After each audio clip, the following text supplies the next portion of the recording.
Why am I in Turkey? Because the Bosporus is beautiful, and there's a lot of interesting people in Turkey who are doing cool startups. This is my third visit to Turkey. I came twice last year. Yeah, it seems like a very vibrant economy. It's still growing, but it's an interesting place. You're in Social Wire. Do you have? We have two investments in companies from Turkish founders in the U.S., Udemy and Social Wire. I think some of their teams are still here.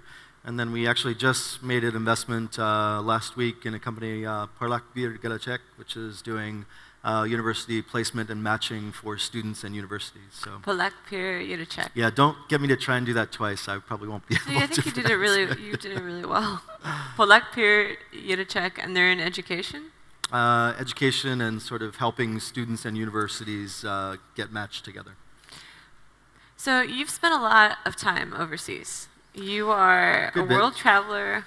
You probably get a lot of flack in the Valley for doing that. But I actually heard that, I heard a rumor that most of your exits from Fund 1 and Fund 2 will be international startups.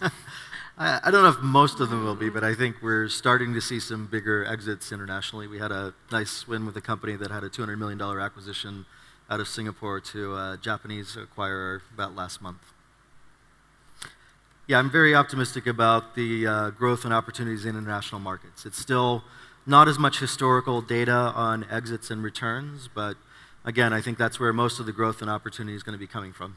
Why do you think a lot of Silicon Valley VCs ignore it, or at least don't make it as much of a hype thing? Well, it is a pain in the ass to get on a plane. It is a pain in the ass to learn about other markets and speak other languages. And because you have a lot of success in Silicon Valley, I think it's very easy for people to just, sit around their own backyard and invest within a 30-mile radius of Sand Hill Road. That's not necessarily a bad strategy. A lot of people have been doing that successfully for several decades.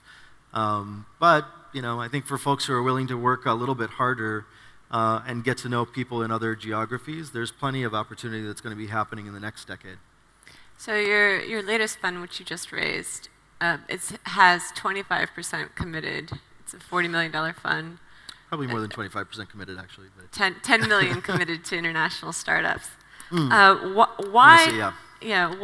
Why only 10 million if you're traveling so much and you're on geeks on a plane and you're doing all this events? Well, I think it's we're still trying to figure out how we do follow-on strategy in international markets. One of the biggest challenges is in the U.S. we can afford to be fairly conservative, and we typically let other investors lead at the Series Seed and Series A rounds.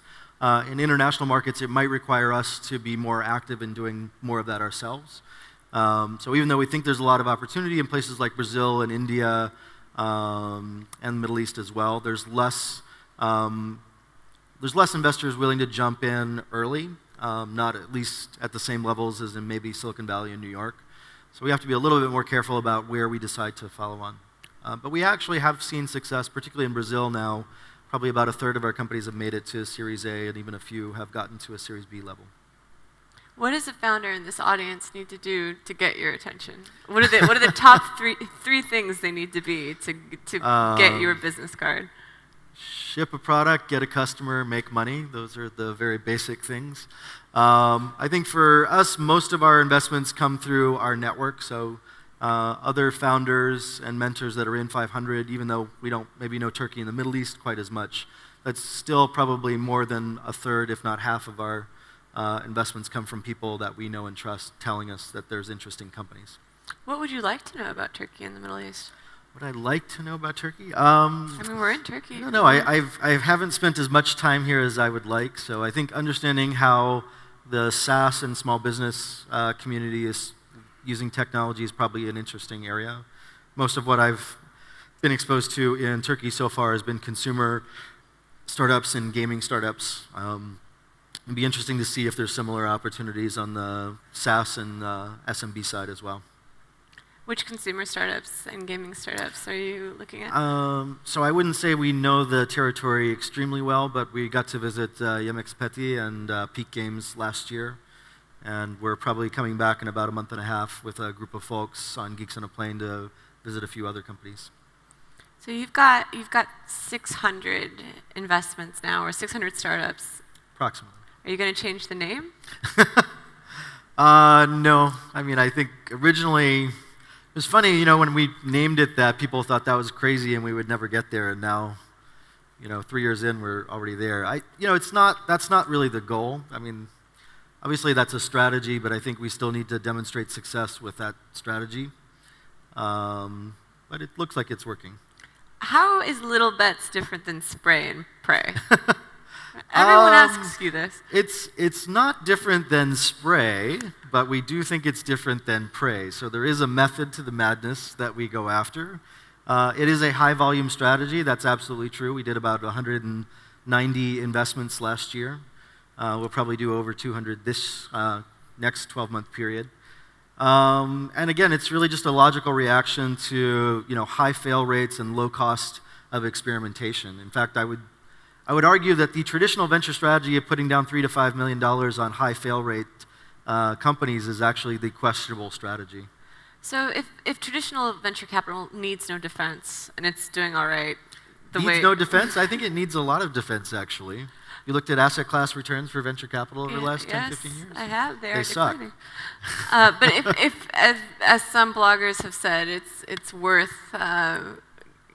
keeping the status quo. Why are these traditional firms changing and adapting to what you guys are doing, to what Naval is doing? I think there are a few that are changing and adapting. I think that Andreessen Horowitz at the large end, like I said, is spending quite a bit of capital in developing resources for corp dev and recruiting.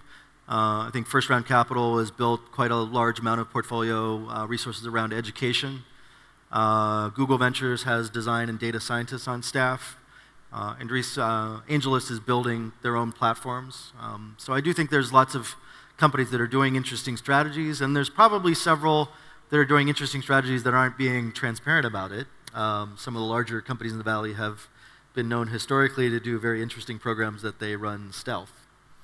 Sequoia, namely. I have no idea who you're talking about.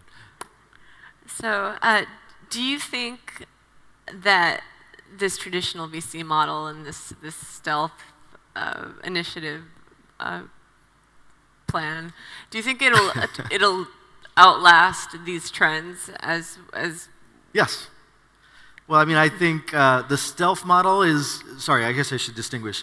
One of the things that I think Sequoia was doing very smartly with the Sequoia Scouts program was they were doing a lot of little bets sort of strategy. They just weren't telling people that they were doing it. Because when you tell people that you're doing it, people automatically shout Spray and Pray. Or they might copy it.